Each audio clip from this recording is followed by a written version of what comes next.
Jesus is Lord of all. Jesus is Lord of all. Lord of my thoughts and my service each day. Jesus is Lord of all.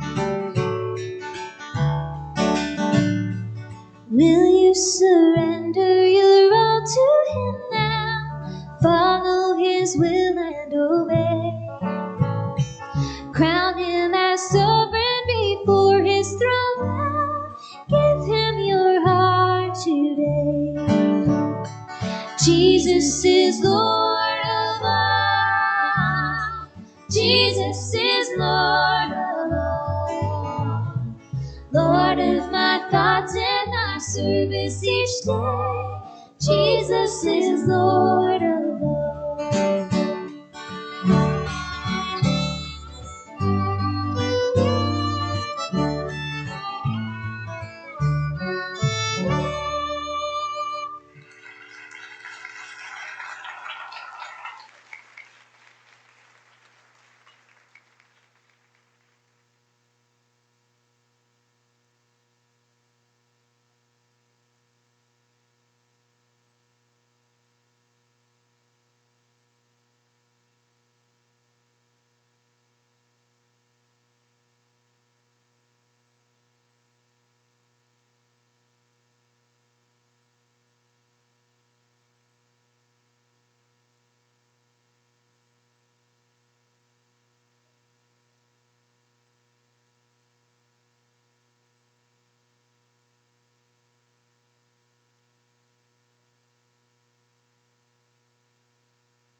What a friend we have in Jesus. All our sins and griefs to bear. What a privilege to carry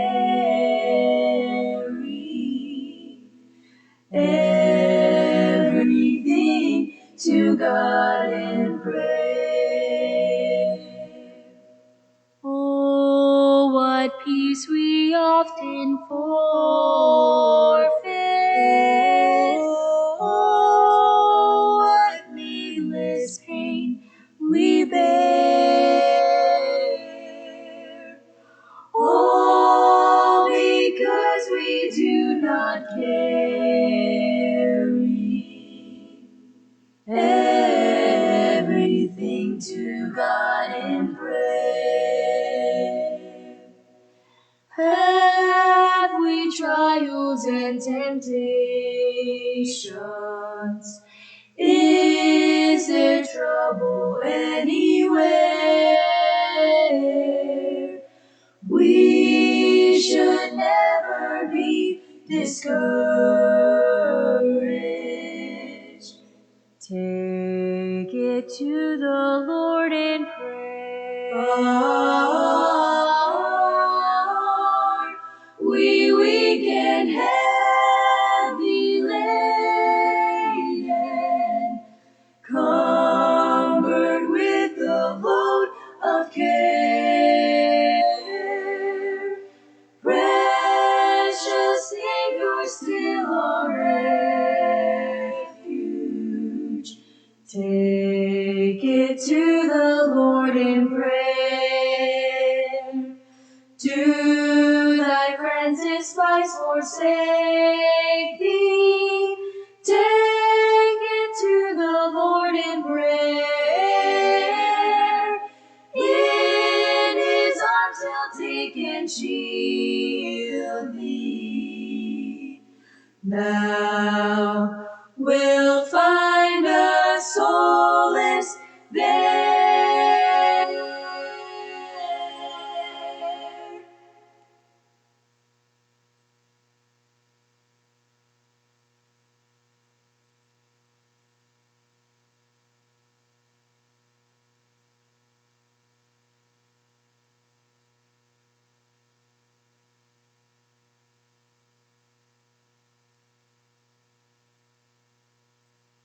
When peace like a river attendeth my way, when sorrows like sea billows roll, whatever my lot, thou hast taught me to say, it is well with my soul. It is well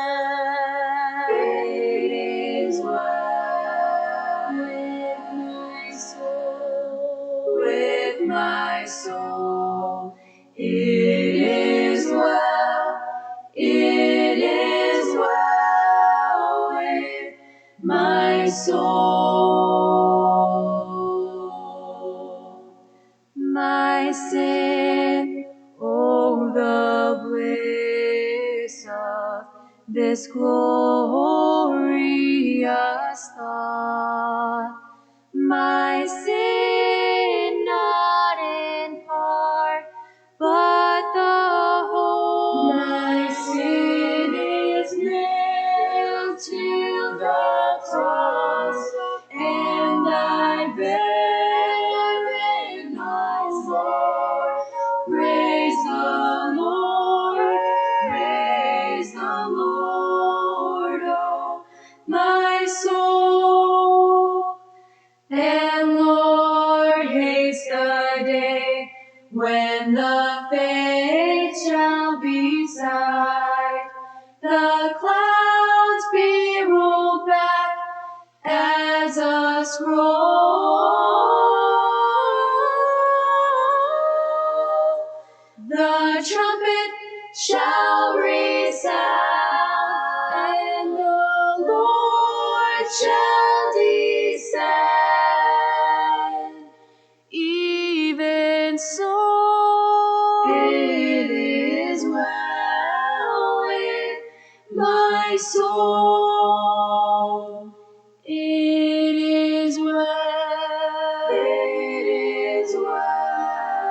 with my soul. With my soul, it is well with my soul. It is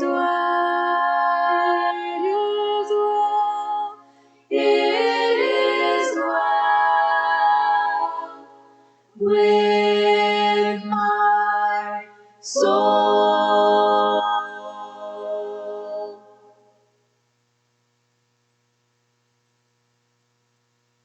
More about Jesus would I know, more of His grace to others show, more of His saving fullness see, more of His love who died for me. More about Jesus, more about Jesus, more of His saving fullness see, more of His love who died for me. More about Jesus, let me learn, more of His holy will discern. Spirit of God, my teacher be, showing the things of Christ to me. More about Jesus in His word, holding communion with my Lord, hearing His voice in every line, making each faithful saying more about Jesus, more about Jesus, more of His saving fullness see, more of His love who died for me. More about Jesus on His days, riches and glory all His own. More of His kingdom sure increase, more of His coming Prince of Peace. More about Jesus, more about Jesus, more of His saving fullness see, more of His love who died for me.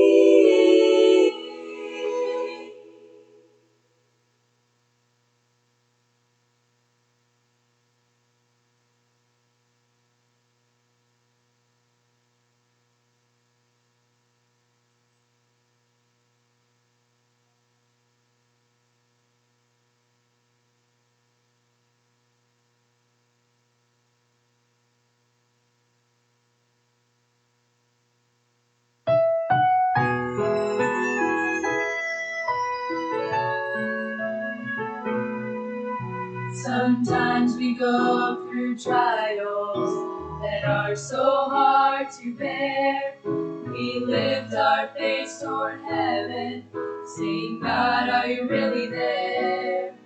I've asked that same question. Yes, I've been down that road. But looking back, I now can tell you, He's always let me know there is hope, so be strong. There is hope. God has sent me here to tell you there is hope, and He knows just what you're going through and what the future holds. Because Jesus lives, there is hope.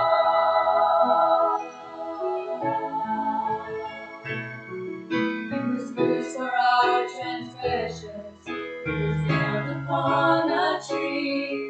He cried out to His Father, why have you forsaken me?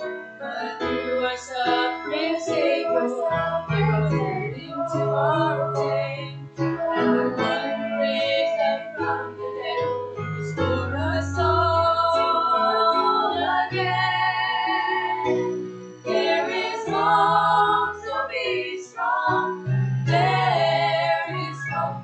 God has sent me here to tell you there is hope, and He knows just what you're going through and what the future holds. Because Jesus lives, there is hope. There is Isang magandang gabi po sa bawat isa. At purihin ang Panginoon. Tayo ho ay patuloy na may pagkakataon na sumamba sa Kanya. And also, ay tayo pa rin ay Kanyang iniingatan. At alam ho natin, ang pandemic ay patuloy pa rin at muli ulit tumitindi ang pagkalat. So tayo ho ay patuloy na nag-iingat. At kaya ginagawa ho natin patuloy obserba ang 10%. Hindi sa offering, kung hindi sa atin hong occupation dito ho sa mga tao dito sa loob ng church. So, salamat po sa bawat isang narito, and also we'd like to welcome ang atin hong mga kapatiran na katunghay sa atin hong live stream. And kung sakaling ito ho ay maging blessing, ay encourage ho natin na pwede niyong i-share sa inyong mga Facebook post, at nawa ito yung maaaring makarating sa mga ibang mga tao at sila ay makinabang sa pag-aaral at pangangaral ng salita ho ng Panginoon. Bago tayo dumako sa pagsisimula ng ating gawain, I believe ay opisyal na bukas ay maghihigpit, magtataas ng quarantine dito ho sa Santa Maria. Actually, nakatanggap ako ng ilang mga balita, hindi pa ganun kakumpirmado, pero galing sa isang pastor na sa isang lugar daw ho dito ay magto-total lockdown. Ang Norsagaray ay, ang ginamit ng salita ay total lockdown. So again, ay magtataas ng mga restrictions. So pag-pray natin ng bawat isa. Kung hindi yung kailangan lumabas, huwag tayong lumabas. Kung sakali mang lalabas tayo ay upward, ay wear your face mask and face shield at patuloy ho tayo maging bahagi ng solusyon at maging mabuting halimbawa. And then also, atin hong ipag-pray yung ating mga susunod na gawain. Wednesday, Friday, meron tayong Time in the Word. Friday, evening, 7:15 p.m., meron tayong online prayer meeting.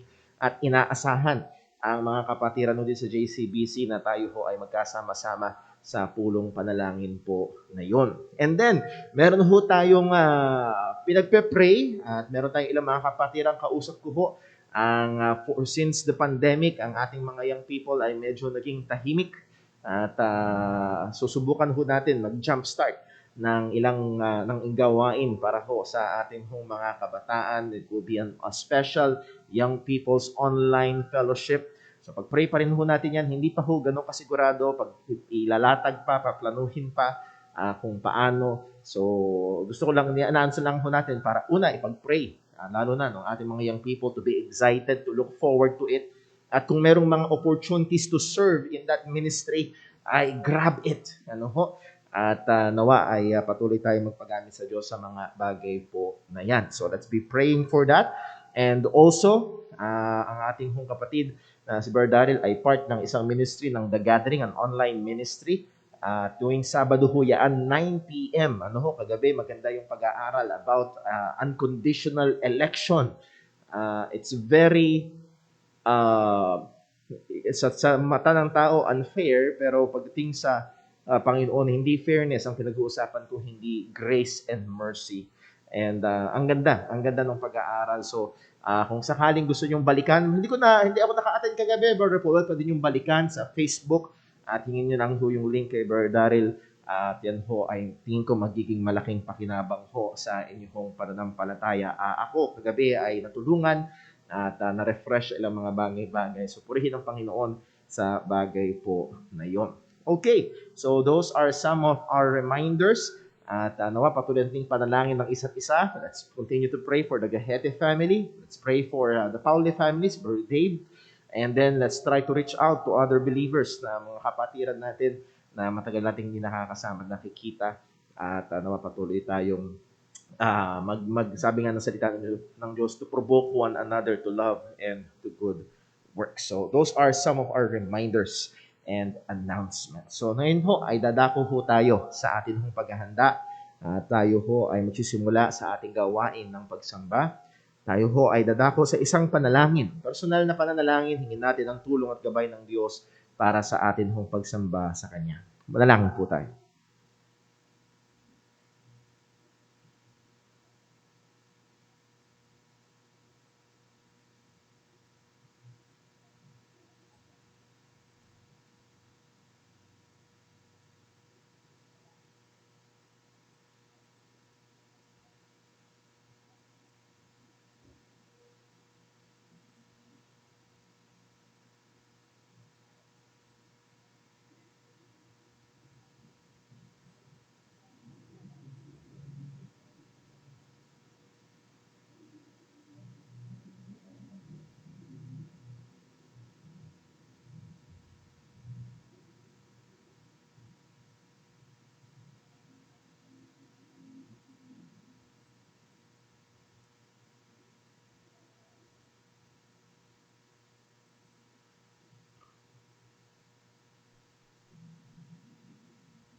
Manalangin po tayo. Panginoong Diyos, aming Ama sa langit, kami pong muli ay lumalapit sa iyong trono ng biyaya. Ang aming paglapit ay hindi sa pamamagitan ng aming sariling katwiran, kundi sa pamamagitan niya na namatay, inilibing at muling nabuhay. At ngayon nasa kanan mo at namamagitan sa amin sa pamamagitan ng aming Panginoong Hesukristo. Lord, dahil siya'y namamagitan sa amin, nandoon ang aming kumpiyansa, na dinirinig mo ang aming mga panalangin. At nandoon, O Diyos, ang aming pag-asa, natutugunin mo ang aming mga panalangin sangayon sa iyong kalooban. Panginoon, narito ang iyong mga anak, nagnanasa na sambahin ka, na purihin ka, sa pamamagitan ng pananalangin, pag-aawitan, pagbabasa at pag-aaral ng iyong salita. O Panginoon, tulungan mo nawa kami at samahan. Pagpalain mo po, O Diyos, At lalo't higit, gamitin mo ang mga bagay na ito sa kapupuri ng iyong dakilang pangalan. Tulungan mo po, Panginoon, ang bawat isang may parte sa gawain na ito. Anawa, O Diyos, masumpungan mo kami na tunay kang ang sinasamba sa Espiritu at katotohanan, na hindi lamang ang aming presensya, hindi lamang ang aming muso, kundi ang aming puso at kaisipan ay tunay ngang nakatutok sa iyo. Maging ang aming mga kapatiran na sa mga tahanan, gabayan mo po at tulungan, ingatan mo po sila. At Lord, alam namin na maging sa pandemyang ito na patuloy na kumakalat, ikaw ang Diyos na soberano. Mahabag ka po. At tunay, O Diyos, hindi namin alam kung ano ang mangyayari bukas. Pero alam namin, ikaw ang Diyos na matuwid, Diyos na tapat, at Diyos na soberano. Tulungan mo kami na tumingin at umasa sa iyo. Lord, may iba't ibang pinagdadaanan ng iyong mga anak, iba't ibang pangangailangan. Nawa, lingapin mo po ang mga kalagayan. Bigyan mo ng kalakasan ng mga nanghihina.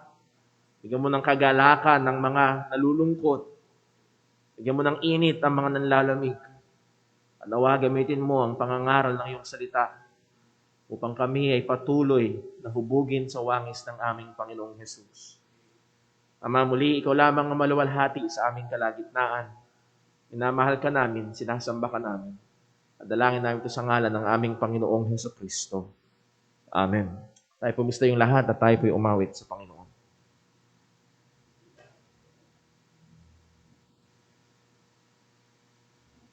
Umawit, awitin po natin, I am thine, O Lord.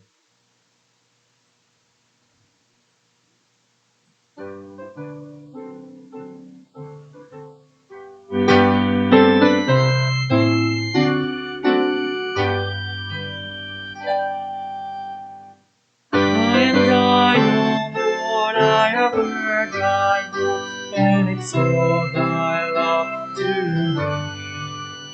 But I long to rise in the arms of faith and be closer down to thee. Draw me nearer, nearer, blessed Lord, to the cross where thou hast died. Draw me nearer, nearer, nearer, blessed Lord, to thy precious consecrate me now to thy service, by the power of faith divine. Let my soul live up with a steadfast soul, and my will be lost in thine. Draw me nearer, nearer, blessed Lord, to the cross where thou hast died. Draw me nearer, nearer, blessed Lord, to thy precious living side. Oh, the pure light of the Savior, that before thy stone I stand. When I kneel in prayer and redeem my God, I commune as friend with friend. Draw me nearer, nearer, blessed Lord, to the cross where thou hast died. Draw me nearer, nearer, blessed Lord, to thy precious living side.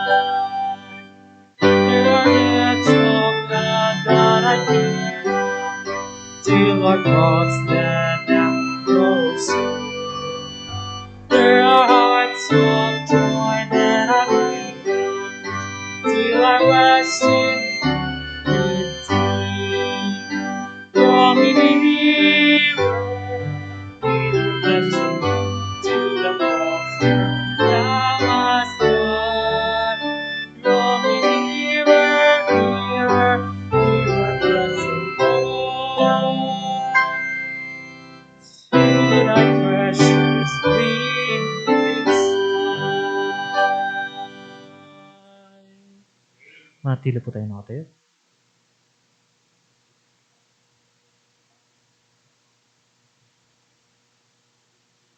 Para ho sa ating sabayang pagbasa ng salita ng Panginoon, atin humbuksan ang ating mga Biblia sa Aklat ng Mga Awit, the Book of Psalms.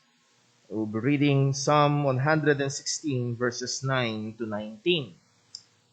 Psalm 116 verses 9 to 19. Kung nyo na ho nakita, ay sabay-sabay ho nating basahin. Verse 9, ready, read. I will walk before the Lord in the land of the living. I believed, therefore have I spoken. I was greatly afflicted. I said in my haste, all men are liars. What shall I render unto the Lord for all his benefits toward me? I will take the cup of salvation and call upon the name of the Lord. I will pay my vows unto the Lord now in the presence of all his people. Precious in the sight of the Lord is the death of his saints. O Lord, truly I am thy servant. I am thy servant and the son of thine handmaid. Thou hast loosed my bonds. I will offer to thee the sacrifice of thanksgiving, and will call upon the name of the Lord.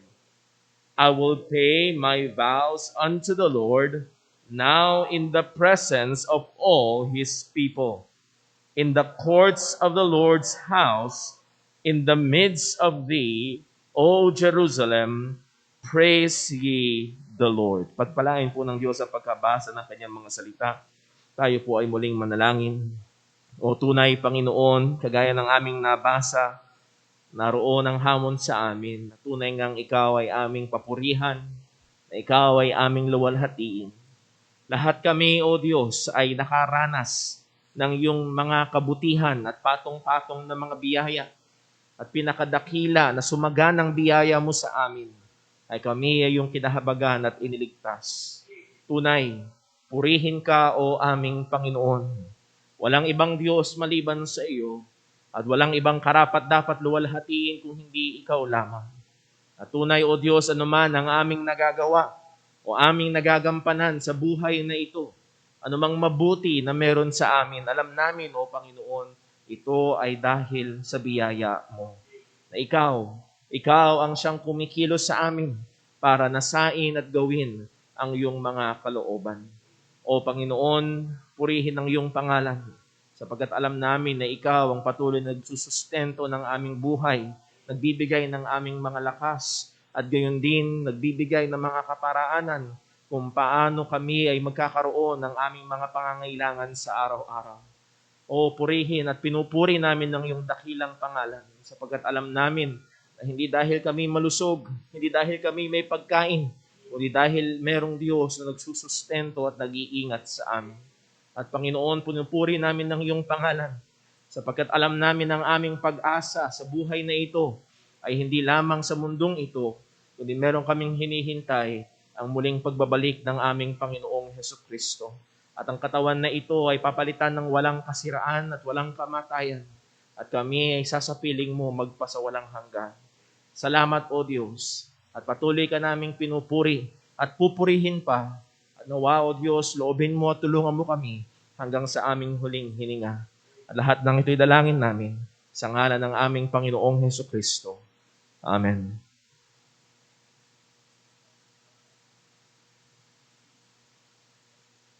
Tayo po ulit tumawag sa Panginoon. Awitin po natin, Jesus Saves. We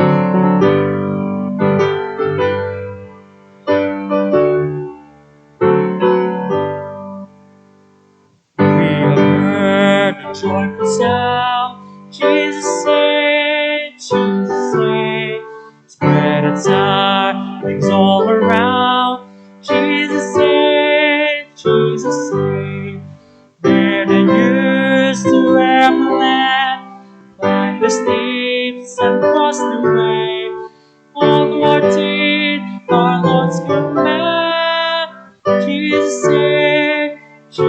Jesus saved. Walking on the rolling tide, Jesus saved, Jesus saved. Tough to see the small and wide, Jesus saved, Jesus saved. Sing ye islands of the sea, echo back ye ocean gate, earth shall keep her jubilee. Jesus saved, Jesus saved. Sing above the battle's fight, Jesus saved, Jesus saved.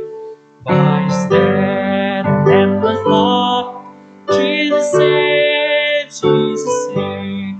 Sing his song returning through, when the harp of mercy great. Sing it strong, you more than two. Jesus saved, Jesus saved. Give the winds a mighty voice, Jesus saved, Jesus saved. Let the nations now rejoice, Jesus saved, Jesus saved. Shouts of nation full and free, are you sailors in deepest sea? This our song of victory. Jesus saves, Jesus saves. Manatili po tayo nakatayo.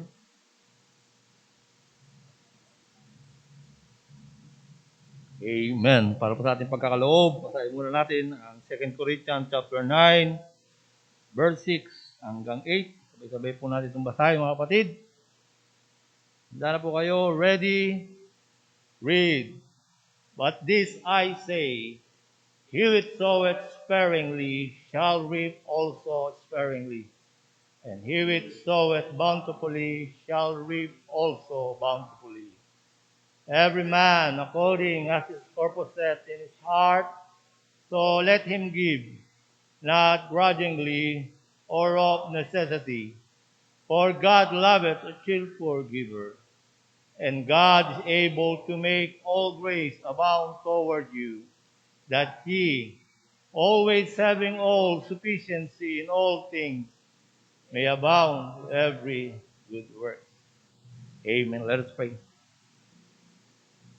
Ama naming Diyos nasa langit, Panginoon, muli, pinupuri namin kayo, dinadakila yung pangalan, Ama. Salamat po sa iyong biyaya na kami po ay nakadalo sa bahay tipunan na ito upang kami sumamba, Panginoon. Alam namin, Panginoon, ang iyong anak na Panginoon Kristo ay nabuhay sa unang araw ng linggo. Kaya po meron kaming pagtitipon ng unang araw ng linggo, Ama. Muli salamat po, Panginoon, sa biyayang ito na yung ginawa sa amin. Tunay, ang kaligtasan ito, Panginoon, ay wala po kayong magagawa, Ama.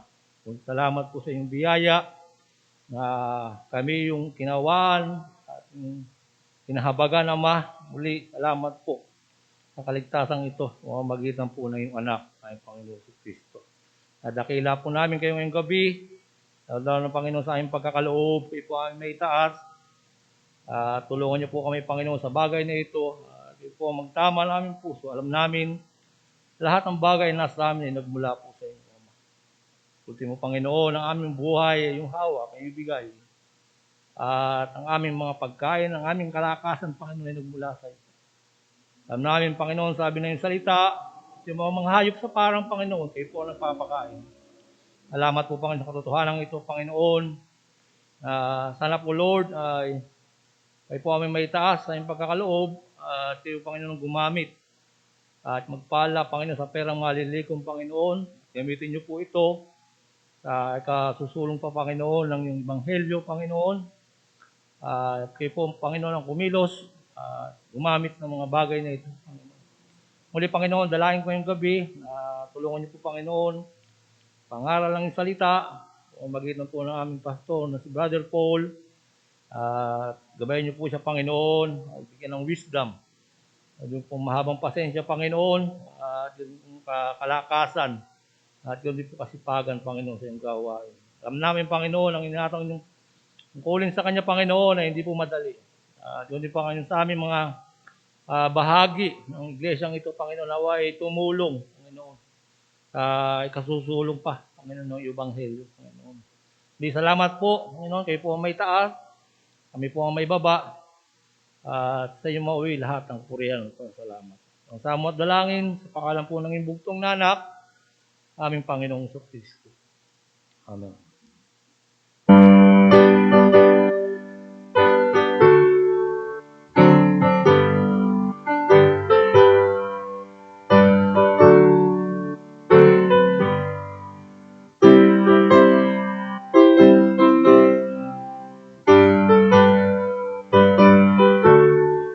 Tayo po umawit. Awitin po natin, Saved by the Blood.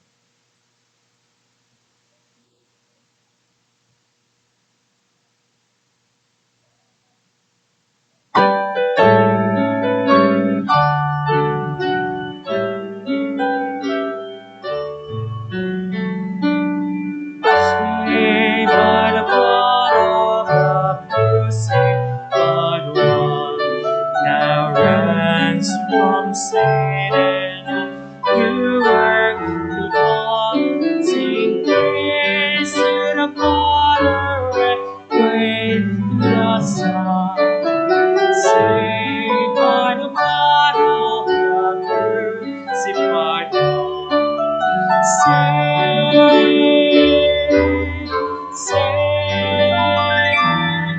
My sins are all part of the guilt is all gone.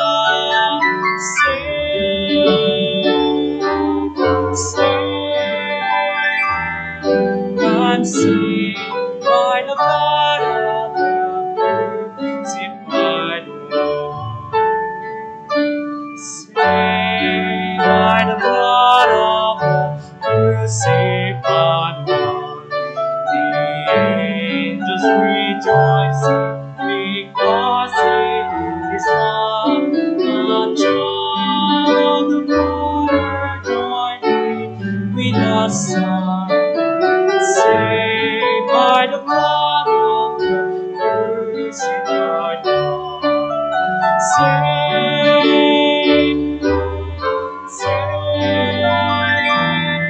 My sins are all part of my guilt is all gone. I'm saved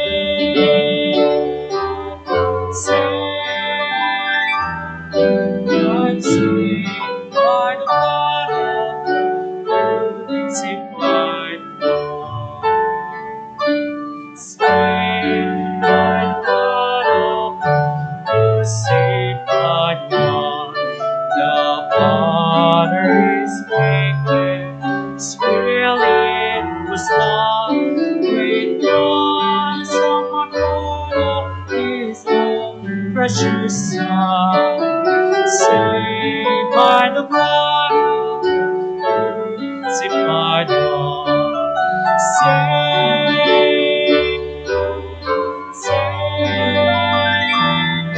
My sins are all gone, my guilt is all gone.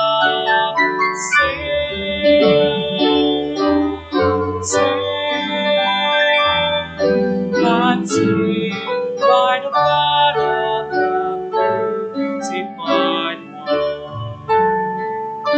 Saved by the blood of the crucified one.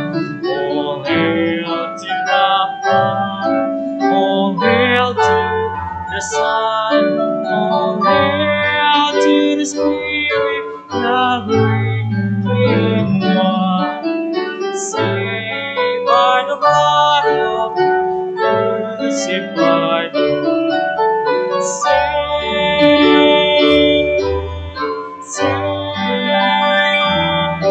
My sins are all part of the guilt is all gone.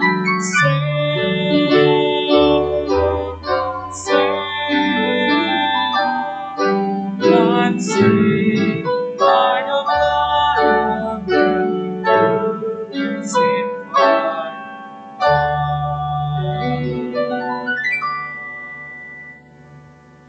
higit pa pang lahat.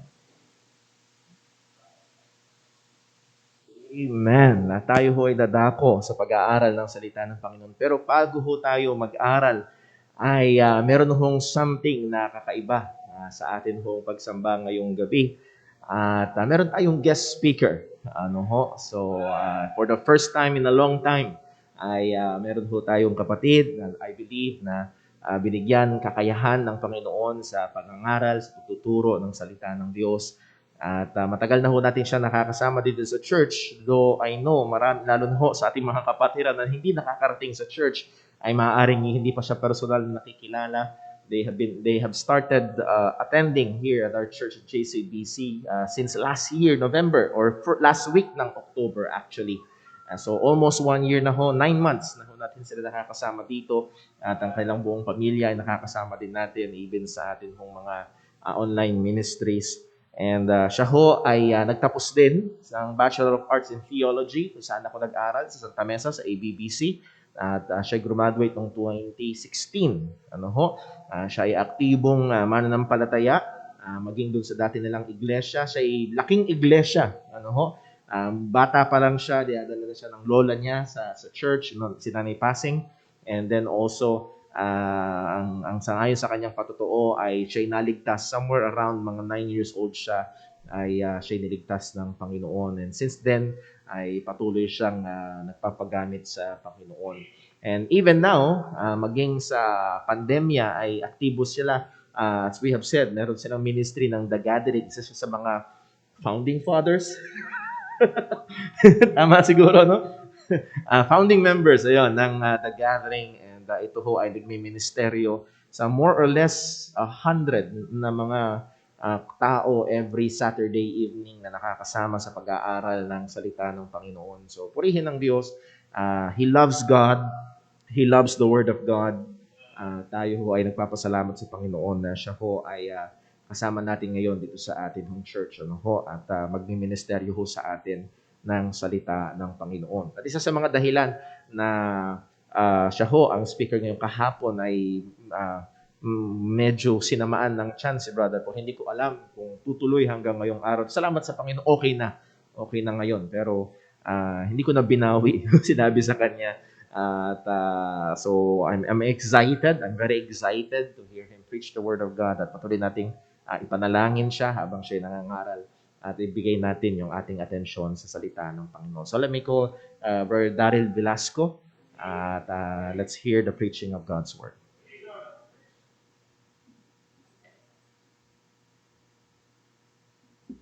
Magandang gabi po sa ating lahat.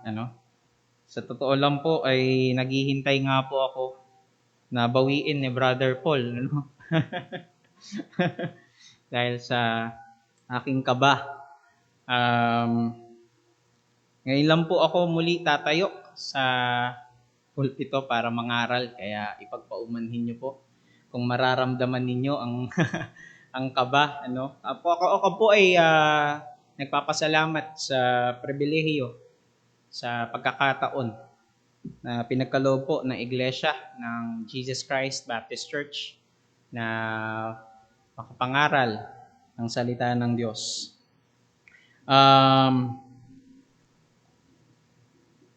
Ayun. Medyo kinakabahan po talaga ako. Tama po yung sabi ni Brother Paul, magkwento lang po ako ng bahagya. Alam kong hindi po ito ang dapat na mensahe ko, pero kailangan ko lang pong bumuelo. Tama po sinabi, kunento po, nabanggit kanina ni Brother Paul na ako po ay lumaki sa simbahan. Kung merong mga iilan na may pagmamalaki nila na hindi sila nabinyagan sa Romano Katoliko, ay isa po ako doon dahil na yung term na ginagamit natin mga Baptist, dedicate, tama po, na-dedicate po ako sa isang Baptist church. Ang ginamit po ng Panginoon ay ang aking lola, si Nanay Pasing.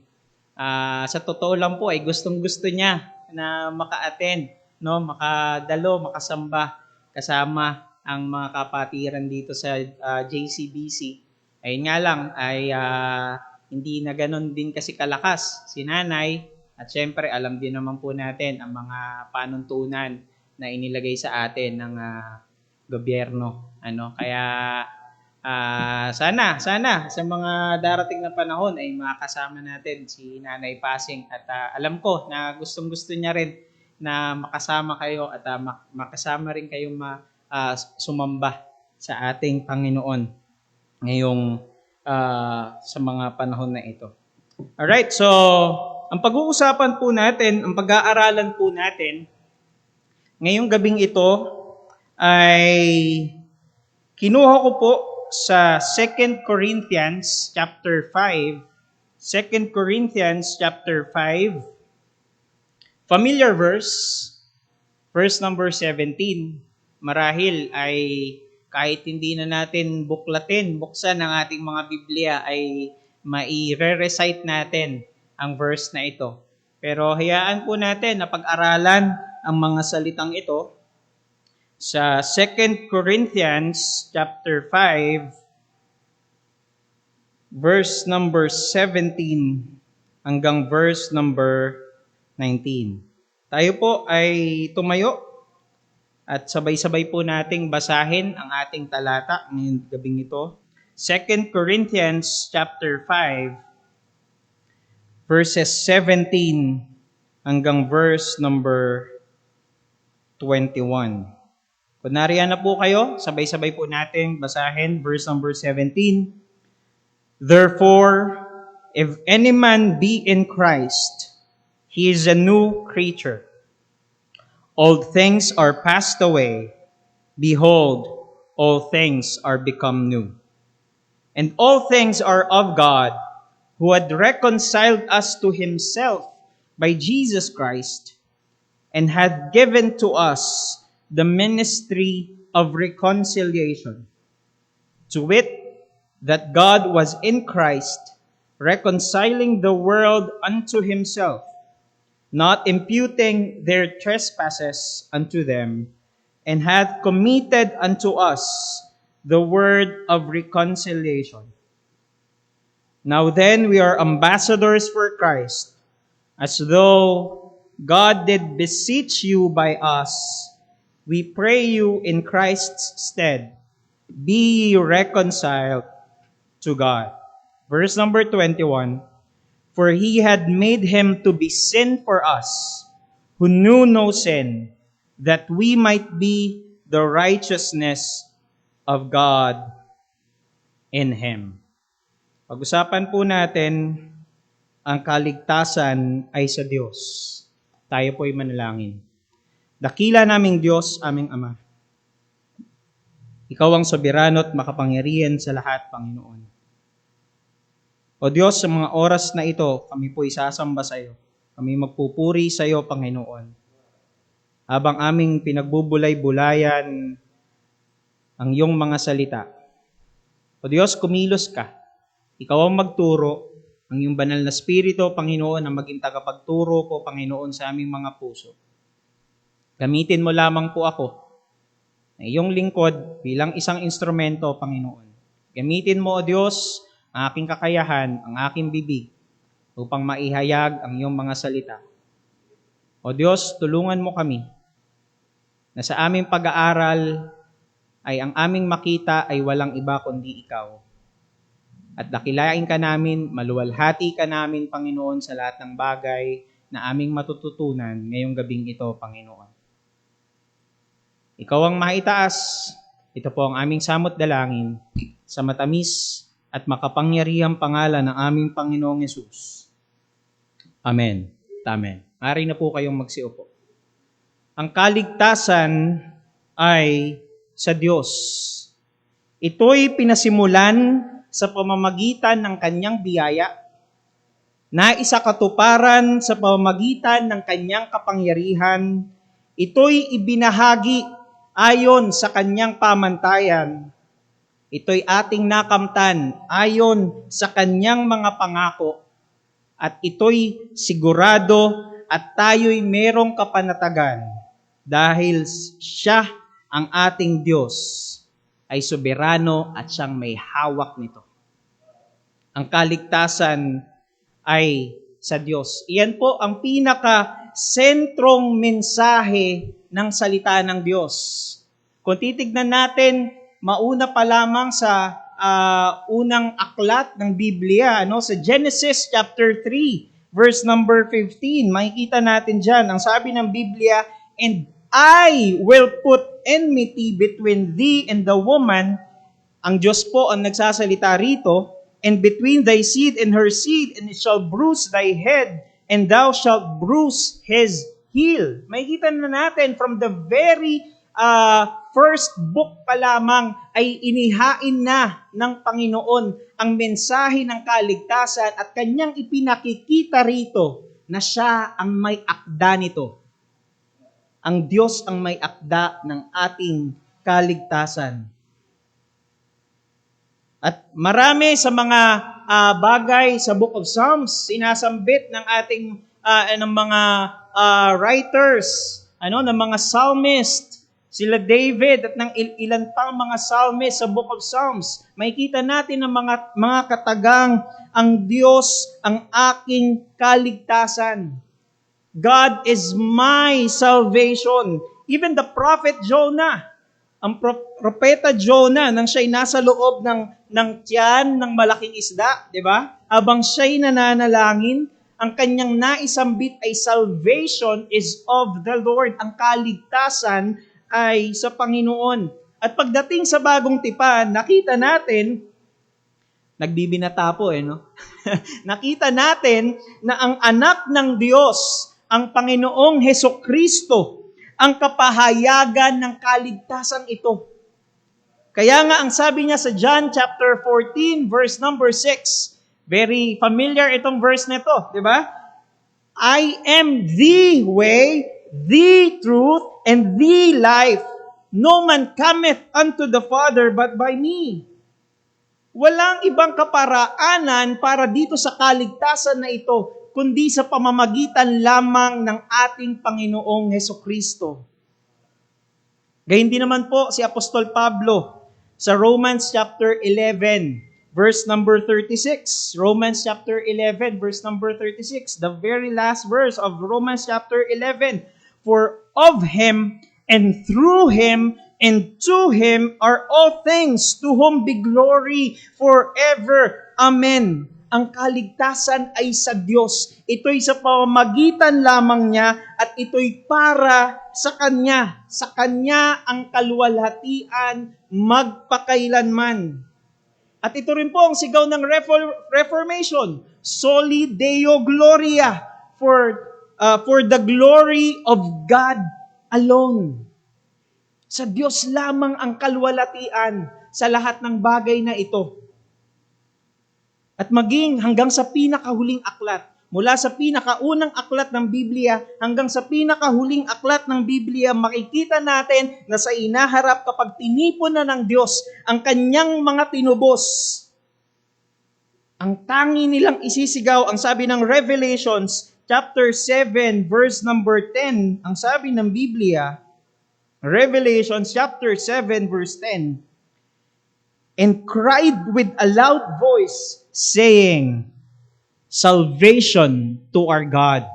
Salvation belongs to God, which sitteth upon the throne and unto the Lamb." Alam nyo, isa pong mensahe ito na magbibigay sa atin ng kapanatagan ng buong pag-asa na ang Diyos ang may hawak ng kaligtasan natin at hindi tayo. Hindi ikaw, hindi ako. Dahil kung tayo po may hawak ng kaligtasan natin, diba? Pwede itong mawala. Pwedeng, diba? Walang kasiguraduhan ang kaligtasan na ito. Pero salamat sa Panginoon dahil ang kaligtasan natin ay sa Kanya. Sa ating text, sa 2 Corinthians chapter 5, verses 17 to 21, ilan ito sa mga talata sa Biblia na nagpapakita rin ng mensaheng ito na ang kaligtasan natin ay walang iba kundi sa Diyos, kundi ito'y sa Panginoon. Verse number 17. "Therefore, if any man be in Christ, That phrase, that statement, yung pong phrase na yan, yung kataga na yan, yung statement na yan, if any man be in Christ, ay isang conditional statement. Isa yung conditional statement. At makikita natin mamaya, habang tinatalakay pa natin yung mga susunod na mga talata pa, lahat ng mga tatalakayin natin ay magbabase dito sa conditional statement na ito. Sa verse number 17, if any man be in Christ. At ang tanging kondisyon, the only condition na inilagay ng Diyos para dito sa bagay na ito ay walang iba, kundi yung phrase na in Christ. If any man be in Christ. Ito lamang po ang tanging kondisyon ay inilagay ng Diyos. Mamaya, mas ma-expound pa natin itong mensaheng ito. Ang kasunod po niyan, therefore, if any man be in Christ, he is a new creature. He is a new creature. Ang sabi po ng mga commentaries, ang sabi ng mga theologians, it is best translated as creation. No? He is a new creation. Siya'y bagong nilalang. At para maipaliwanag ang kanyang pagiging bagong nilalang, ay sinuplementahan ito ng susunod na kataga. Ang sabi dyan, old things are passed away. Old things are passed away. Going back muna dun sa phrase kanina na he is a new creature or he is a new creation, makikita natin na ito ang pinapakita rito, Ang pinapakita rito ay ang ating regeneration. Yung ating sa mababaw o mas sikat na salita, mas pamilyar na salita ay yung word na born again. Nung tayo'y ipinanganak ng muli sa pamilya ng Diyos. Nung tayo ay buhayin ng Diyos, regeneration, mula sa ating pagiging patay sa kasalanan. Ito muna yung gusto kong makita muna natin. He is a new creation. I-establish muna natin itong bagay na ito. Ito, dito nag-umpisa. Of course, yung pag-apply ng banal na spirito sa ating kaligtasan, alam natin na magbuhat pa lamang ang walang hanggan ay tinalaga na, itinakda na ng Panginoon, naghirang na siya ng kaligtasan para sa atin. Pero dito sa pag-a-apply ng banal na spirito ng kaligtasan, ito yung pinakaumpisa. He is a new creation. Ikaw ay bago, ikaw ay binuhay. Ito yung ating pagkakapanganak ng muli. Bakit? Kasi ang sabi ng Ephesians chapter 2 verse number 1, Ephesians chapter 2, establish lang po muna natin itong mga katotohanan na ito, para mas makita natin, mas ma-appreciate natin yung mga susunod na mga talata pa. Ephesians chapter 2 verse number 1, ang sabi po ng Biblia ay ito, and you had He quickened. Ayan po yung regeneration ng ating Panginoon. And you had He quickened who were dead in trespasses and sins. Ito yung dati nating kalagayan. Bilang mga makasalanan, we were dead in trespasses and sins. Pero tayo'y binuhay ng Panginoon. Kaya nga, naging issue ito sa maraming mga Kristiyano. Yung issue with regard sa free will. Maraming mga pagkakataon na pag-usapan din ito sa gathering. May mga terms na ginagamit yung iba na like volition, free agency. Kasi may mga tanong, may free will ba ang tao? Robot ba ang tao? Ang sinasabi ng Biblia, meron tayong kakayahan na mag-decide. Meron tayong volition. Pero ang sinasabi ng Biblia, yung will na yon, yung will na yon, yung volition na yon, yung decision na yon, ay merong bias, merong leaning. Bakit? Ang sabi ng Biblia, tayo'y mga alipin ng kasalanan. Tayo'y patay sa kasalanan. Tayo'y alipin ng kasalanan. Kumbaga, ang lahat ng mga bagay na parte ng kalooban mo ay nakapaloob lamang doon sabihin natin, selda ng kasalanan. Dahil ikaw nga ay alipin niya, you're a slave of sin. Being dead in sin, you're a slave of sin. Sabi ng Romans chapter 3, verse number 10 and 11, para mas mapatibay natin itong bagay na ito. Romans chapter 3, verse number 10 and 11, sa maraming mga evangelistic tracts ay ginagamit itong verse number 10. As it is written, there is none righteous, no, not one. Wala raw pong matuwid. Wala, kahit isa. At ang verse number 11, ang sabi dyan ng Biblia, there is none that understandeth. There is none that seeketh after God. Yes, merong will ang tao, pero hindi to absolutely free. Dahil ang meron lamang na absolutely free na will ay ang tanging ang Diyos lamang ang meron yan. At ang tao, ang kanyang kalooban, nung siya'y patay sa kasalanan, ang sinasabi ng Biblia, there is none that understandeth, there is none that seeketh after God. Hindi mo ninanais ang mga bagay sa Panginoon. Hindi mo siya hinahanap. Hindi natin siya ginugusto. At hindi nga natin siya naiintindihan. There is none that understandeth. Walang nakauunawa. Para mas lalo pang mapagtibayan, ang sabi ng 1 Corinthians chapter 2, verse number 14. 1 Corinthians chapter 2, verse number 14, but the natural man, ito yung dati nating pagkatao. Nung tayo hindi pa mga mananampalataya, ito yung ating estado bilang mga makasalanan, bilang mga hindi pa mananampalataya. But the natural man receiveth not. Hindi nga tinatanggap. The natural man receiveth not the things of God or the things of the Spirit of God. Bakit daw? Ito yung reason. Nag-umpisa, for. So nagpapakita ito ng reason. For they are foolishness unto him. Walang kwenta ang mga bagay patungkol sa Diyos para sa Kanya. For they are foolishness unto him. Neither can he know them because they are spiritually discerned. Ito yung ating kalagayan bilang mga patay sa Espiritu. Ito yung ating kalagayan bilang mga hindi pa binubuhay ng Panginoon. Kaya mahalaga na maintindihan natin ito. At sabi ng John chapter 3, verse number 3. John chapter 3, verse number 3. Dahil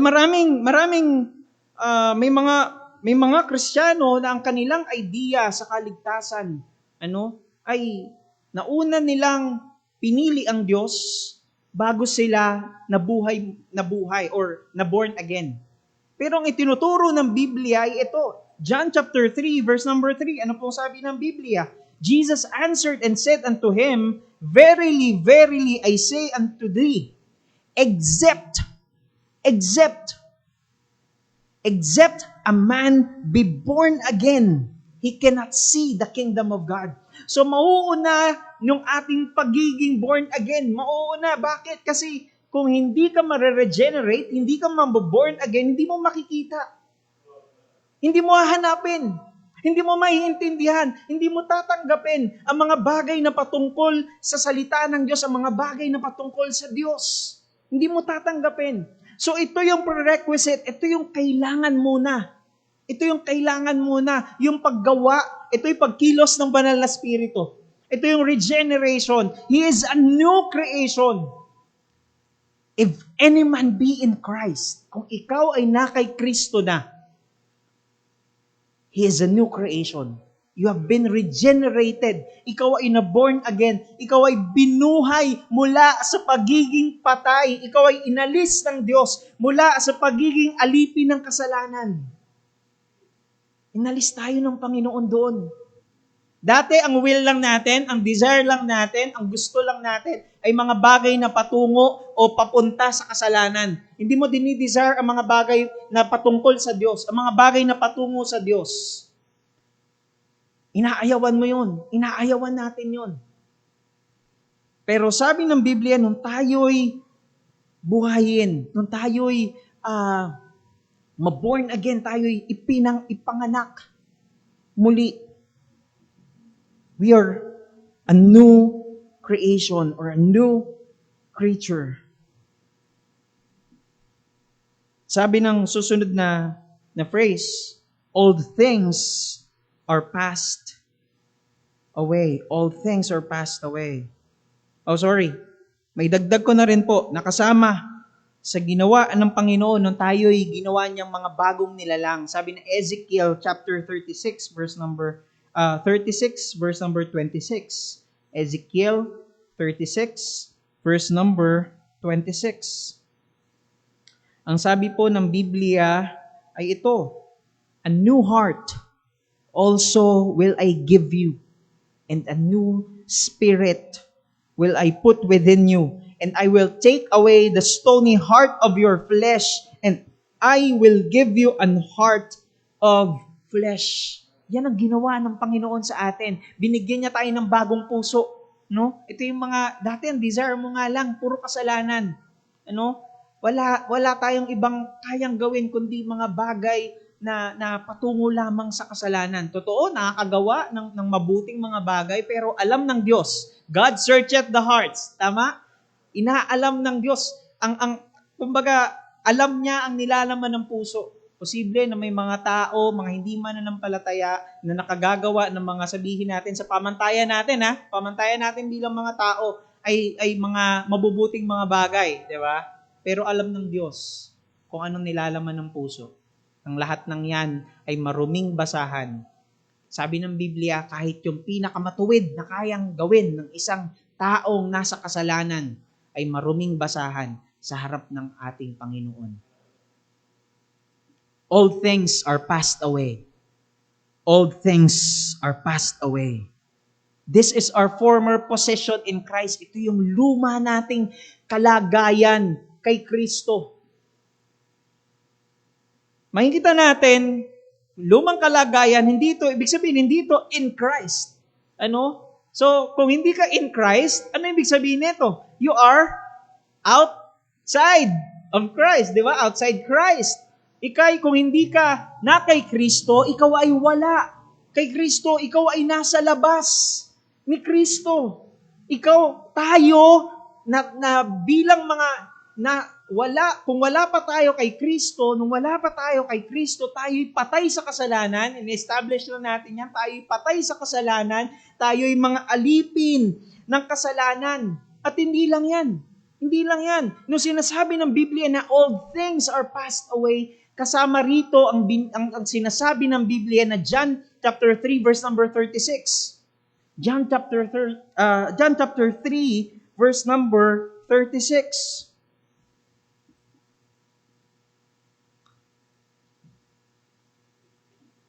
Sabi diyan, he that believeth on the Son had everlasting life, and he that believeth not the Son shall not see life, but the wrath of God abideth in him. Ang puot ng Diyos ay nananatili sa Kanya. Kaya nung tayo'y wala pa kay Kristo, ang puot ng Diyos ay nasa atin. Yan po ang katotohanan. Yan ang isa sa mga bagay na inalis ng Panginoon. At in-establish ko to, nililay down ko to para mas lalo natin ngayon ma-appreciate kung ano ang ibig sabihin ng ating pagiging na kay Kristo. Dahil nung tayo'y wala pa kay Kristo, tayo'y patay sa kasalanan at ang puot ng Diyos ay nananahan sa atin. Imagine ang puot ng Diyos ay nananahan sa atin. Later on, sa mga susunod nating talata, makikita natin bakit mahalaga na makita natin ito. At hindi lang yun. Ang Psalm chapter 7 verse number 11. Minsan nagkausap kami ni Brother Paul, ito yung kumbaga parang 7-11 ng Bible. Kasi sabi ko, Brother Paul, anong verse nga pala ulit yun? Tinuro niya ako rito sa verse na to kasi hindi niya raw makakalimutan dahil madaling tandaan. 7-11, parang convenience store, no? Psalm chapter 7 verse number 11. God judgeth the righteous, and God is angry at the wicked. Every day, siya'y galit. Siya'y galit sa taong nasa kasalanan araw-araw. Di ba may mga kataga? Madalas, lalo sa mga mahilig mag-Facebook, madalas makikita nyo ito, lalo sa mga grupo ng LGBT, para depensahan ang kanilang grupo. Na sinasabi nila na God hates the sin, but He loves the sinner. Very common yan. Makikita natin yan kadalasan sa mga hindi mananampalataya hindi lang naman LGBT. Marami sa mga hindi mananampalataya na gusto nilang depensahan ng kanilang kasalanan, ito ang katagang sasabihin nila, God hates the sin, but He loves the sinner. Or baliktarin natin, God loves the sinner, but He hates the sin. So, mahal niya yung sinner. Pero nakita natin sa ating talata kanina, sa Psalm chapter 7, verse number 11, galit ang Diyos saan? At the wicked. Doon sa gumagawa ng kasalanan. Doon sa sinner. Every day. Every single day. Araw-araw. Naroon ang puot at galit ng Diyos sa Kanya. And at the same time, hindi lang po ang Diyos ang galit sa atin. Hindi lang ang Diyos ang nagpapakita ng galit. Alam niyo po ba ang katotohanan na tinuturo ng Biblia nung tayo'y mga patay pa sa kasalanan? At the same time, man in the wickedness of sin, ang tao sa kasamaan ng kanyang kasalanan ay galit din sa Diyos. Tayo galit din sa Diyos. Genesis chapter 6 verse number 5. Genesis chapter 6 verse number 5.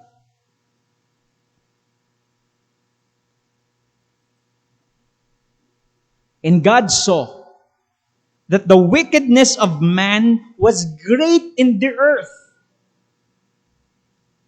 At nung tumingin ng Diyos sa nilalaman ng puso ng taong ito, ng mga tao, that every imagination of the thoughts of his heart was only evil continually. Ang nilalaman ng puso niya ay mga bagay na laban sa Diyos. Ang mga bagay na hindi makalulugod sa Diyos. Sa totoo lang, ay araw-araw din nating nire-reject, inaayawan ang Panginoon. Araw-araw tayong nagpapakita na ayaw natin siya. Diba sabi ng verse natin kanina, no one understandeth, no one seeketh after God. So kung hindi nga hinahanap ang Diyos, ibig sabihin merong ibang small d na Diyos na siya'y hinahanap. Diba? Marahil ang kanyang sarili, marahil ang iba pang mga Diyos-Diyosan na meron ang mundong ito, at alam natin na hindi yan ang kalooban ng Diyos para sa Kanya. Romans chapter 1, verse number 21. Romans chapter 1, verse number 21. Because that, when they knew God, they glorified Him not as God. Neither were thankful, but became vain in their imaginations, and their foolish heart was darkened. Dahil daw doon, when they knew God, kilala nila ang Diyos. Meron silang idea na merong Diyos. But they glorified Him not as God. Hindi nila ibinibigay ang kaluguran na nararapat lamang sa Panginoon. Patuloy nilang nire-reject ang Diyos. Neither were thankful. Hindi man nga lang nila ibinibigay ang pasasalamat na dapat lamang sa Panginoon. Hindi nila ibinibigay, hindi nila nakikita ng mga bagay na meron sa mundong ito ay dahil lamang sa biyaya at kabutihan ng ating Panginoon. Yan po ang katotohanan. Yan yung old things are passed away. Ito yung ating dating kalagayan. Ang Diyos ay galit sa atin dahil sa ating kasalanan. Ang kanyang puot ay nananahan sa atin at tayo rin naman ay napopuot sa Diyos na ito. Dahil ayaw natin siya. sabi ng verse natin kanina, receive it not. Hindi natin tinatanggap. Ayaw natin. We continually reject God. Ayaw natin ng Diyos. Galit din tayo sa Kanya. Merong laban. Mamaya, mas makikita pa natin ito. All things. Sumunod sa verse natin, sa 2 Corinthians chapter 5, verse number 17. Therefore, if any man be in Christ, he's a new creature. All things are passed away. Behold, all things are become new. Nung tayo ay ipinanganak ng muli ng Diyos sa kanyang pamilya, no, nung tayo'y buhayin mula sa pagiging patay sa kasalanan.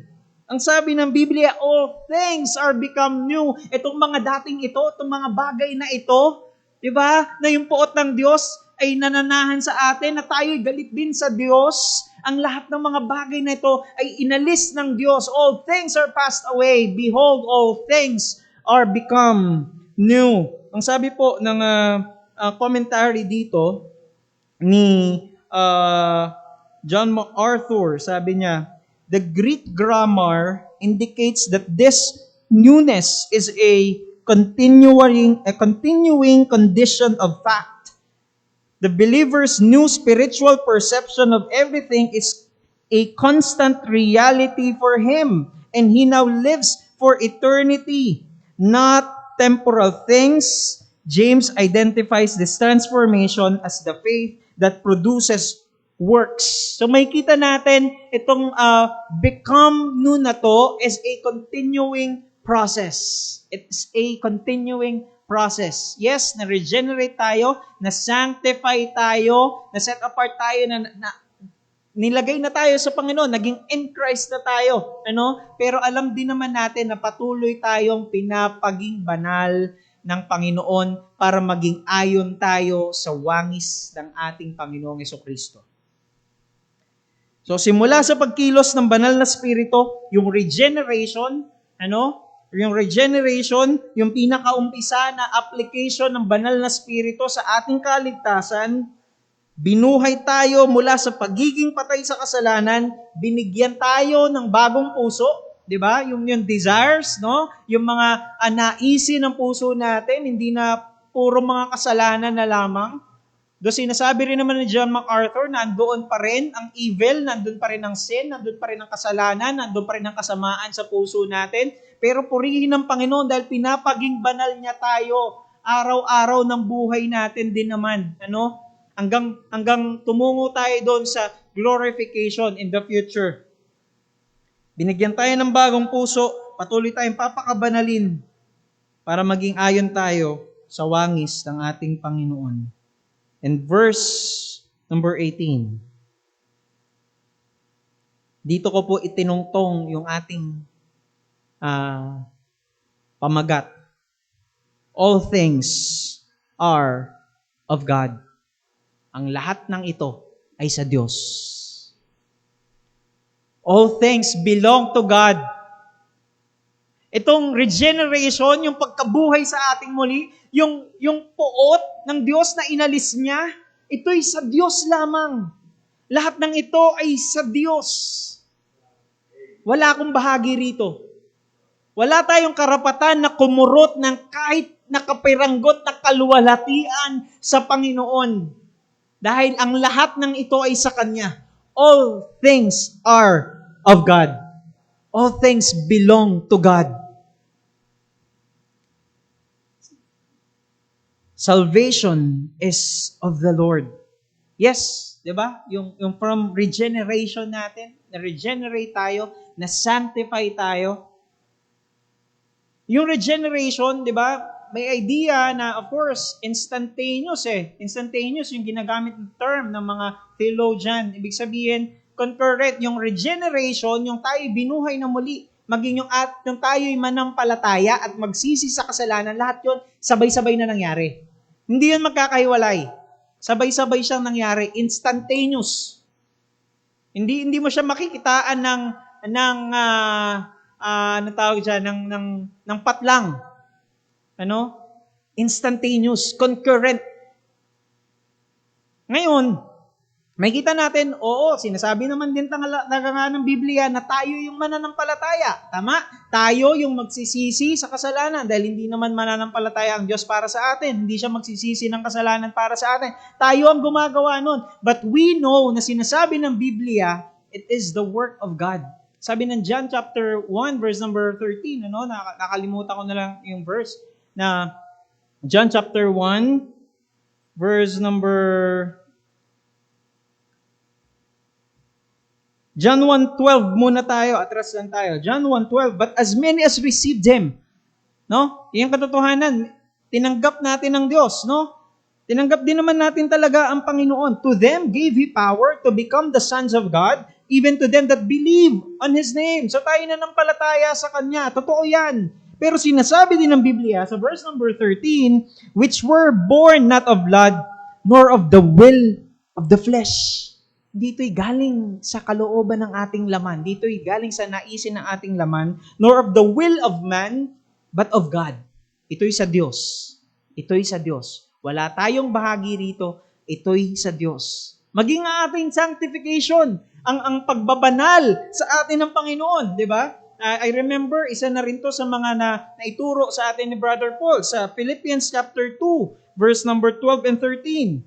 Philippians chapter 2, verse number 12 and 13. Wherefore, my beloved, as ye have always obeyed. Makita natin, tayo yung gumagawa, yung tao ang gumagawa nito, itong pagsunod na ito, not as in my presence only, but not now much more in my absence, work out your own salvation. Ikaw yung mag-work out nito. Itong salvation na to, di ba? Ma-manifest, mailabas yung mga bunga ng kaligtasan na ito sa buhay natin with fear and trembling. Pero sabi ng verse number 13, for it is God which worketh in you. Siya ang kumikilos sa iyo. Will, both to will. Yung naisin mo pa lang, kung aasa ka sa sarili mo, kung aasa ka sa laman, hindi mo na naisin ang mga bagay na ito. Ang Diyos ang naglalagay both to will and to do of His good pleasure. Purihin ng Panginoon na hindi tayo nakaasa sa ating mga sarili, kundi tayo'y nakaasa lamang sa Kanya. In verse number 18 and verse number 19, ito pong dalawang verses na ito ay parallel verses. Mapapansin nyo na same sila ng flow. Iisa sila ng takbo. Verses number 18 and 19. Basahin natin. All this is from God, who through Christ reconciled us to Himself and gave us the ministry of reconciliation. That is, in Christ, God was reconciling the world to Himself, not counting their trespasses against them and entrusting to us the message of reconciliation. Basahin ko po sa King James, 2 Corinthians chapter 5 verses 18 and 19. Sabi po diyan, and all things are of God, who had reconciled us to Himself by Jesus Christ, and had given to us the ministry of reconciliation. To wit, or to know, that God was in Christ, reconciling the world unto Himself, not imputing their trespasses unto them, and had committed unto them the word of reconciliation. Kung mapapansin niyo, same sila ng flow. Itong dalawang verses na ito. Makikita natin diyan sa unang phrase, sa verse pangalawang phrase ng pala yan, bali ng verse number 18, who had reconciled us to Himself. Na tayo'y ipinagkasundo ng Diyos sa Kanya. So bakit kailangan pagkasunduin? Dahil merong magkaaway. Nakita ninyo, ito yung in-establish natin kanina. Ang sinasabi ng Biblia, magkaaway ang taong nasa kasalanan at ang Diyos na banal. Yan dalawang yan ay araw-araw naglalaban, araw-araw na nag-aaway. Kumbaga araw-araw na merong Olympics. Araw-araw na naglalaban. Ang Diyos ay galit dito sa taong ito dahil sa kasalanan at ang taong ito na nasa kasalanan ay patuloy na ibinabato ang kanyang puot din naman sa Diyos. Mayroong galit sa kalagitnaan ng dalawang ito who had reconciled us to Himself, to God. Bakit kailangan ito? Dahil nga mayroong laban. Who had reconciled us to Himself. Yung galit ng Diyos sa atin, yung galit natin sa Diyos. Ano? And yet, ngunit,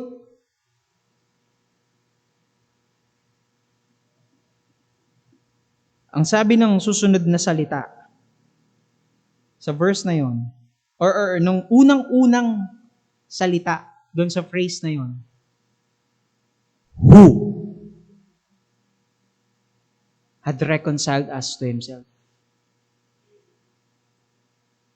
All things are of God, who had reconciled us to Himself. Imagine, galit ang Diyos sa'yo, galit ang Diyos sa akin, galit ang Diyos sa atin dahil sa kasalanan. Napupuot ang Diyos sa atin dahil sa kasalanan. Pero siya rin ang gumawa ng kaparaanan para tayo'y may pagkasundo sa Kanya. Napakadakila ng biyaya ng Panginoon who had reconciled us to Himself. Dahil kung tayo lang, hindi natin magagawa yon. Hindi natin magagawa na may pagkasundo ang sarili natin dito sa banal na Diyos na ito. Dahil ang sabi ng Romans chapter 3 verse number 23, for all have sinned and come short of the glory of God. Kahit anong gawin mo, it will always fall short. Palagi ang kapos, hindi yan naabot at kailanman hindi mo maluluwalhati ang Diyos na ito. Yan po ang katotohanan. Who had reconciled us to Himself. Napakaganda ng mensaheng ito ng kaligtasan para sa atin ng Panginoon.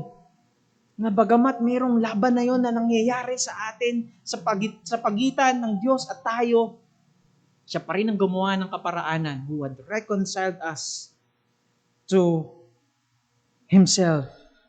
Napakaganda. Sa verse number 19, para ma-expound pa ito, sa verse number 19, in-expound pa ito ni Apostle Paul, not imputing their trespasses unto them. Not imputing their trespasses unto them. Ibinilang tayo na walang kasalanan. Ito yung kung tawagin natin ay justification. Ito yung word, kumbaga theological term dito, justification. Though biblical din naman itong word na to, binabanggit ito sa Bible, right? Sa Romans chapter 5 verse number 1, therefore being justified by faith. Tayo'y ibinilang na walang kasalanan. Not imputing, hindi ibinilang, hindi inilagay ang mga kasalanan mo. No? Imagine po, no? Ako, siguro, kung sa dami, hindi ko po alam kung meron dito na medyo may edad na nang siya'y nakakilala sa Panginoon. O siya'y matagpuan ng ating Panginoon. Isipin niyo po na bilangin yun lahat ng mga kasalanang ibinabato natin sa Panginoon, lahat ng puot na yun na binabato natin ng buong mga taon na yun. Pero hindi yun ibinilang ng Diyos sa iyo. Hindi yun ibinilang ng Diyos sa akin. Kahit sabihin natin na bata ako na nakakilala sa Panginoon, pero ang pinag-uusapan dito yung bigat ng kasalanan. Hindi yung dami ng kasalanan. Yung bigat ng kasalanan. Bakit? Let me use this analogy, mababaw na analogy ito. Halimbawa, ang presidente, ang pinakamataas sa bansa. Siya ang pinakamataas. Ano kaya sa tingin ninyo ang mangyayari o magiging kaparusahan sa iyo kapag sinubukan mo lang na lumapit lang sa kanya, tas sinugatan mong ganun, no? Dumaplis. Maliit na maliit lang. Baka pagkadaplis mo pa lang yun, pinagbabaril ka na ng presidential security guard ng PSG. Di ba? Samantalang din nila nakita, ang liit lang naman na isugat mo. Nakita nila, Bakit? Dahil pinakamataas. Nasa pinakamataas na posisyon yung ginawan mo ng kasalanan. How much more, di ba? Paano pa kaya na ang pinakamataas sa mundong ito, di ba? Ang Diyos. Ang Diyos na eternal, ang Diyos na walang hanggan. Kahit na ang pinakamaliit na kasalanan, kahit sabi mo, konti lang naman na nagawa ko eh. Maliliit lang naman yung kasalanan na nagawa ko eh.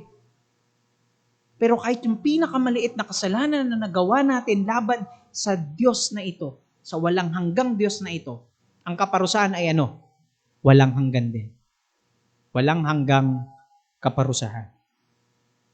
Not imputing their trespasses unto them. Hindi na ibinilang ng Diyos yung mga kasalanan na ito sa atin.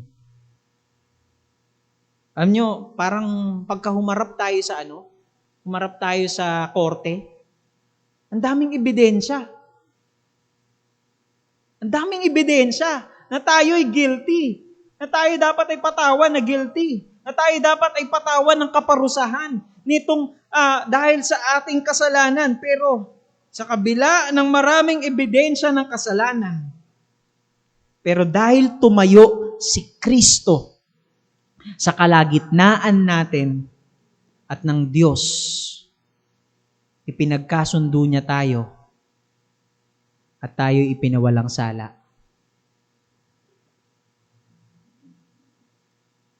Sabi doon, verse number 18, who had reconciled us to Himself by Jesus Christ. Ito'y sa pamamagitan lamang po ng ating Panginoong Hesukristo. At yung magkabilang dulo ng verse number 18 and verse number 19, the ministry of reconciliation or the word of reconciliation. At makita rin natin sa unang phrase sa verse number 20, ambassadors for Christ. Ambassadors for Christ. Dahil nakamtan natin itong pagkakasundo sa atin.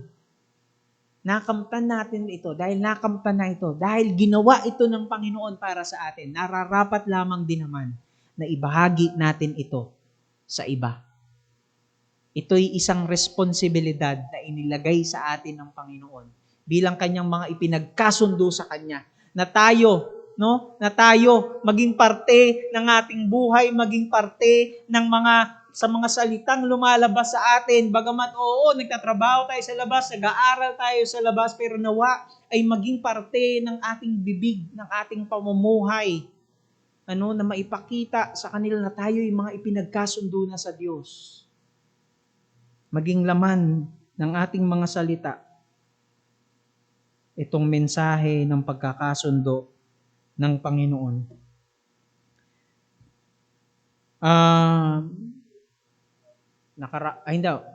Nung isang gabi, si Jody Santa Maria, siguro nakita niyo na rin sa Facebook ito, tungkol sa issue ng LGBT. Ang sabi ni Jody, si Jody Santa Maria ay isang nagpo-profess, nagpapakilala na isang mananampalataya.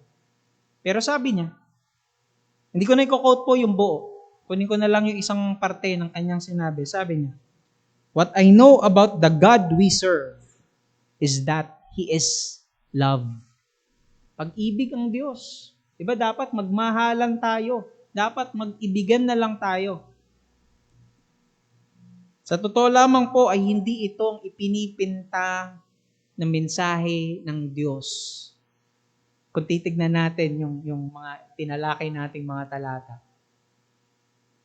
Kapag pinag-uusapan ang isang taong nasa kasalanan, nakakatakot na sabihin mo na ang Diyos ay pag-ibig. Dahil ang kasama nito, ang sabi ng John chapter 3, ang kasama nito ay puot ng Diyos. Dahil ang iniibig ng Diyos ay ang mga nasa Kanya. At sa kasalanan ay napupuot at nagagalit ang Diyos. Nawa ay hindi maging katulad nito. Hindi tayo mahulog sa ganitong klase na katulad nung sinabi kanina ni Brother Paul, ang kasalanan ay parang ano yun, dinidisinfect, di ba? Sabi niyo po kanina sa preaching niyo, pinapaiba, parang pinapababaw ang mensahe ng kasalanan, ang ibig sabihin ng kasalanan. Nawa, no? Tayo bilang mga mananampalataya, maipakilala natin kung sino nga ba talaga ang Panginoon sa kanila. Para hindi nila makilala ang maling Diyos, katulad ng pinipintang Diyos na ito ni Jody Santa Maria. But we pray for her, pinapanalangin natin siya kung talagang siya ay tunay na Kristiyano, nawa siya ay magsisi sa kasalanan at sa bagay na ito. Sa verse number 20, sa kaduluduluhan doon, be ye reconciled to God. Kayo'y makipagkasundo o maipagkasundo sa Diyos. Ito ang dapat na laman ng ating mensahe sa mundo. Be ye reconciled to God. Paalam nyo sa kanila na sila'y alam natin sa kanila, bahagi natin sa kanila na dahil sa kasalanan sila'y galit sa Diyos. At ang Diyos din naman na ito, dahil siya'y banal, at siya'y Diyos ng hustisya, siya'y napupuot sa kasalanan at napupuot sa makasalanan. Ito dapat ang laman ng mensahe natin. Be ye reconciled to God.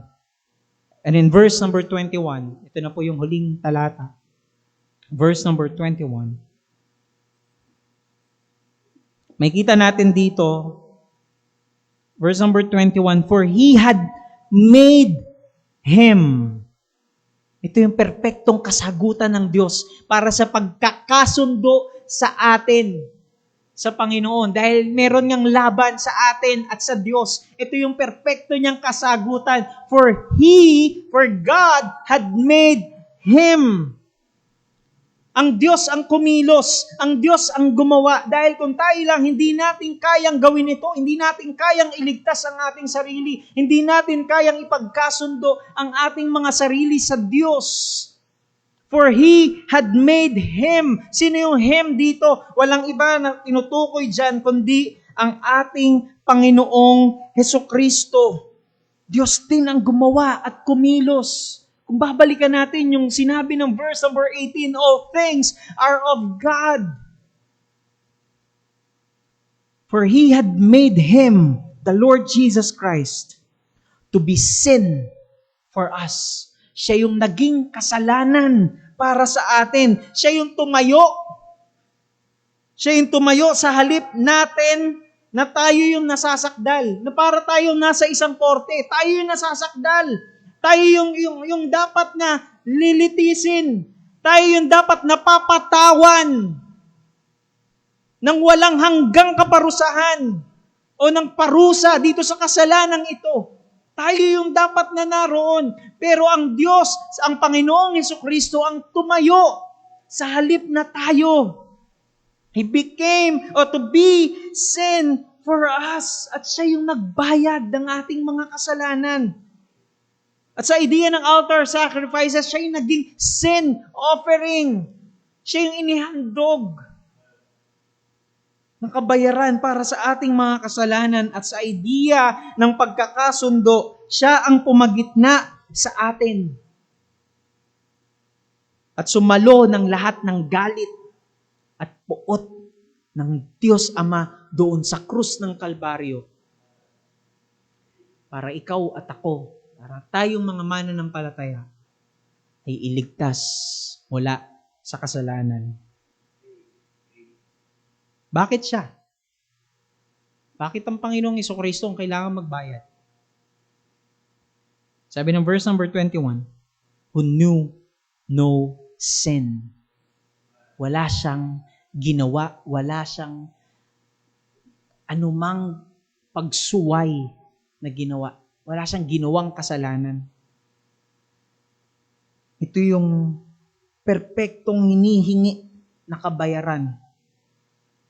Sinunod niya ang lahat ng naisin at kalooban ng Ama. Nung 33 years, di ba, 33 taon na pamamalagi niya, dito sa mundong ibabaw, yung kanyang earthly ministry, kung tawagin natin, sa pag-aaral natin sa Sunday School, yung earthly ministry ng ating Panginoong Jesucristo for 33 years. Sinunod niya ng buo ang kalooban at naisin ng Ama. Perfectly. 100%. Who knew no sin? Dahil kung merong kapiranggot na siyang na-miss o hindi nasunod sa mga kalooban ng Ama, hindi siya maaaring maging perpektong kabayaran para sa ating kasalanan. At isinakatuparan niya ang lahat ng mga nasa batas. He fulfilled all the law. Siya itinukso. Totoo. Ngunit sabi ng Biblia, hindi siya nagkasala. Hindi nagkasala ang Panginoon. Upang ano? Verse number 21. Upang that we might be made the righteousness of God in Him. Upang yung kanyang perpektong katuwiran, yung kanyang perpektong pagsunod dun sa kalooban na isin ng Diyos Ama, ang kanyang perpektong pagsakatuparan ng lahat ng mga naisulat sa salita ng Diyos sa batas, itong perpektong katuwiran ng Diyos na kanyang ipinamuhay, ay ibihis sa atin. At pagtitingin sa atin ng Diyos Ama, ang nakikita niya ay ang perpektong katuwiran ng Diyos Anak. Hindi ang kasalanan natin. Napakadakila ng biyaya ng Panginoon. Napakaganda ng mensahe ng kaligtasan. Kung meron man na nakikinig sa atin, sa online streaming natin, na wala ka pa kay Kristo, no? Babalikan natin yung nasa unang-unang phrase natin kanina, yung conditional statement. If any man be in Christ, ang lahat ng ito, yung mga pagkakasundo, ang lahat ng ito, na hindi inimpute, hindi binilang ang kasalanan, na pagbibihis ng perpektong katuwiran ng Panginoon, ang lahat ng ito ay tangi lamang sa mga nakay Kristo na. Kung meron man nakikinig sa atin ngayon na wala pa kay Kristo, ang mensaheng ito ay panawagan ng Diyos sa iyo na ikaw ay magsisi sa iyong mga kasalanan. Manampalataya sa Panginoong Jesucristo. Sa atin pong mga mananampalataya, ang mensaheng ito, ang mensahe pong ito ay panawagan sa atin na lalo nating ibigin ang Diyos na ito. Hindi biro ang ginawa ng Diyos na ito para sa atin, sa pamantayan natin. Tayo'y makasalanan. Tayo'y napupuot sa Diyos na ito. At lahat ng mga kasalanan natin, yung bigat ng kasalanan, ang sinasabi ng Biblia, tayo'y ipinakong kasama niya. Romans chapter 6. Tayo ipinakong kasama niya na yung mga kasalanan natin ang siyang nagpako sa kanyang mga kamay at sa kanyang mga paa. At yung habang nandoon siya sa krus ng Kalbaryo, ang puot ng Diyos Ama ay binubuhos sa Diyos Anak na ito hanggang sa kahuli-hulihang patak ng puot ng Diyos. At siya ang tanging nakapag-satisfy ng puot ng Diyos na ito. Para ikaw at ako ay iligtas sa walang hanggang kaparusahan doon sa kasalanan. Purihin ng Panginoon sa Kanya ang lahat ng kaluwalhatian. Tayo po'y manalangin. Dakila naming Diyos, aming Ama, na makapangyarihan sa lahat, Panginoon. O Diyos, ang tanging maitatanong ko lamang po, bakit ako? Hindi ko alam, Panginoon, kung bakit niligtas mo kami, Panginoon. Ikaw ang siyang nakaalam. At ang lahat ng ito, Panginoon, ay biyaya mo, Lord. Napakadakila ng biyaya mo, Panginoon. Kahit anong gawin namin, hindi namin matatawaran ang lahat ng ito na ginawa mo, Panginoon, para sa amin. Napakaganda ng plano na inihanda mo, Panginoon, para sa amin. Hindi pa namin nakikita ang kabuuan na ito. Hindi pa namin nakikita. Alam po namin na mas marami pang magagandang inihanda ka dahil ang lahat ng ito, Panginoon, ay nakaplano na.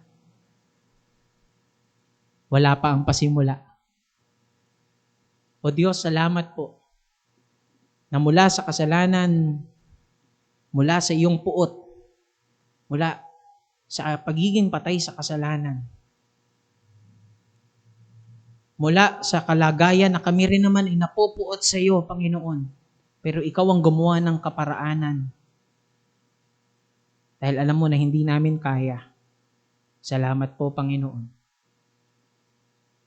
O Diyos, tulungan mo po kami na bilang iyong mga anak ay mahalin ka. Ibigin ka, Panginoon, ang aming buong puso, ang aming buong isip, buong lakas, buong kaluluwa, ang aming buong pagkatao, Panginoon. Dahil sa lahat ng ginawa mo, O Diyos, hindi po kami nararapat. Pero ikaw, Panginoon, ay nararapat ng lahat ng kapupurihan, lahat ng pag-ibig, lahat ng bagay na meron kami, Panginoon. Lahat ng ito ay sa iyo. Tulungan mo kami, Panginoon. Hindi man kami matapat. Pero tulungan mo kami. Awaan mo kami, Panginoon. Tulungan mo kami. Na sa dami ng mga pagkukulang namin ay sikapin namin na maging matapat sa iyo, Panginoon. Hindi sa kung sino man, kundi sa iyo, O Diyos. Nawa, Panginoon, ay patuloy kang kumilos sa aming mga buhay. Ang lahat ng mensahe, Panginoon, na namin natutunan, na aming naririnig sa bawat pangaral ng iyong mga salita ay magiging walang kabuluhan kung hindi po namin ito isasabuhay, Panginoon. Tulungan mo po kami na maisabuhay ang lahat ng ito, O Diyos. Sa iyo po ang lahat ng kapapurihan, kalwalatian. Ito po ang aming samot dalangin sa matamis at makapangyarihang pangalan ng aming Panginoong Yesus. Amen. Amen.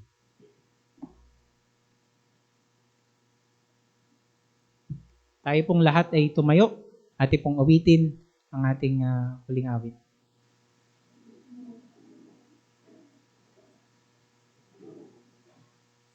Tayo po yung mawit. Awitin po natin, Glory to His name.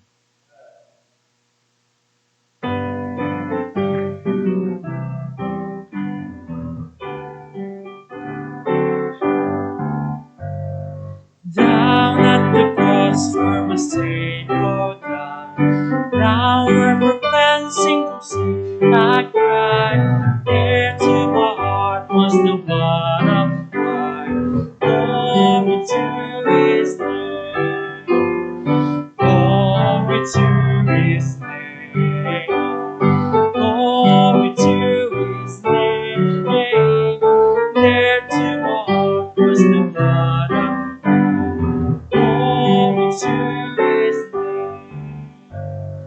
come to this fountain so rich and sweet, fast like the soul at the Savior's feet, plunge into thee and we may complete. Glory to His name, glory to His name, glory to His name.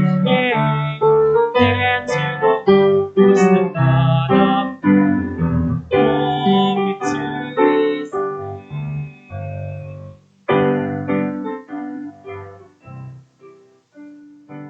Amen. Purihin ang Panginoon. Thank you very much, Lord Daryl, for ministering to us God's Word. At kung merong isang bagay akong nguyang-nguyain sa buong linggong ito, ay yung binigyang diin na sinabi sa verse number 18, all things that are of God, lahat ay galing sa Panginoon, na pinapagkasundo tayo sa Kanyang sarili sa pamamagitan ni Kristo Jesus. It's all the work of God. I-meditate natin yun. Bigyan natin ng pansin. Hayaan natin ito'y patuloy na magbigay ng init sa ating pananampalataya at pagmamahal sa Panginoon. Ngayon mga kapatid, sa ating paghiwa-hiwalay, sa mga napakinggan natin na salita ng Diyos, ay atin hong ini-encourage ang bawat isa na patuloy itong pagbulay-bulayan. Hindi lamang tayo maging tagapakinig, kundi maging mga tagatupad ng kanyang mga salita. Naman ang ating gagawin ay patuloy nating gawin lahat para sa kapurihan ng Diyos. At mga kapatid, ang biyaya o pag-ibig ng Diyos Ama, ang biyaya ng ating Panginoong Jesucristo at ang presensya ng Banal na Espiritu ay sa bawat isa sa atin. Ingatan nawa tayo ng Diyos at patuloy niya tayong gamitin. Ingat po tayo. God bless. We are dismissed. Rock of ages, cleft for me. Let me hide myself in thee. Let the water and the blood from thy wounded side rich flow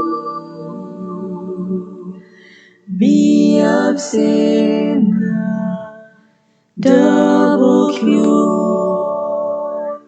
Save me from